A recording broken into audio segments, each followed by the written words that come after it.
There is so much happening across California to address this climate change-driven catastrophic wildfire crisis we faced in recent years. Both efforts to improve our response once fires start, but also proactive upfront actions to build our wildfire resilience. We're here today with David Shabazian from the Department of Conservation, talking about a really unique approach and a sort of a piece of the puzzle toward building wildfire resilience.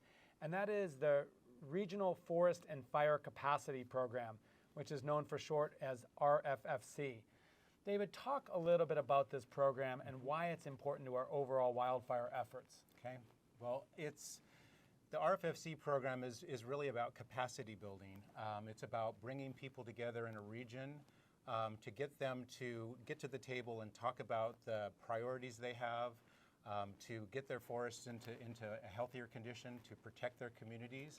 And so it's really about starting with the people in that region and their knowledge about what's happening, and using that as a way to start building strategies and then project lists that are basically readying that region for funding to get those projects done on the ground. And how is that a change from what's happened in the past?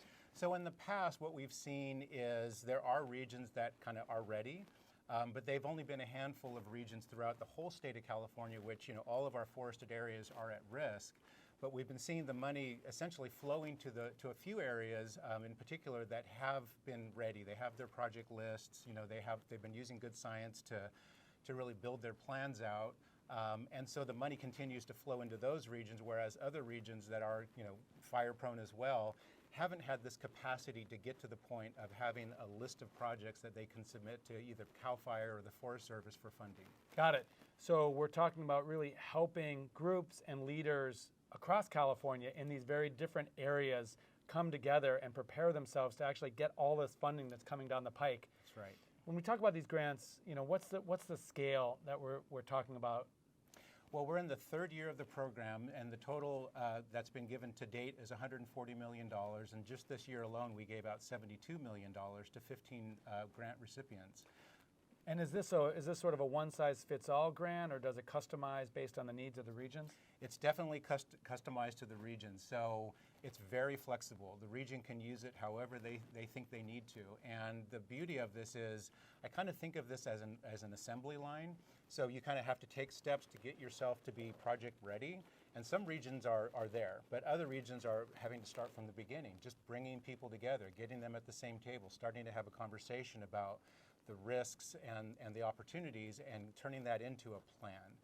And that plan really representing all those interests. And I think that's one thing that's really important about this program is, one, there's equity about how we're getting the money out across the state, but also equity within the region, bringing all these stakeholders together, all these different groups, tribal, local, federal, state, regional, and talking about priorities and getting those interests represented.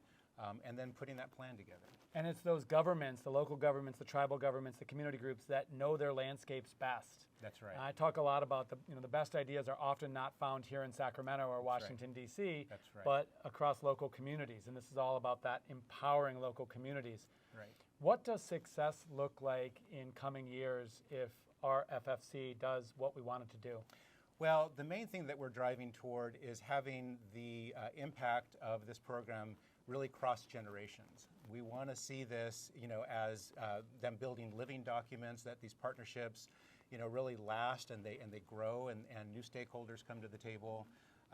And so that we are kind of iterating on these plans as we learn more information, what's working, what's not, as we share information across the state and even within these regions, what's working, what's not, that they can build that into their plans. And then their priorities, their project list, that will evolve. And so when they go to get funding, they're kind of representing the latest and greatest, ideas about how to manage these forests and protect these communities. Well, it's exciting that notion of durability and building these coalitions that are going to stay together, because at the end of the day, wildfire is never going to be a sort of a mission accomplished goal for the state. In other words, we're going to continue to have to manage our landscapes to effectively manage wildfire, which is part of our ecological cycle, protect communities and landscapes. And And by building this capacity, as you talk about, across these regions, we're effectively setting ourselves up across California for success. I'm really excited with the RFFC program and all the work that we're doing in wildfire resilience. And David, I'm really thankful to you and your team. I appreciate the time. Thank you.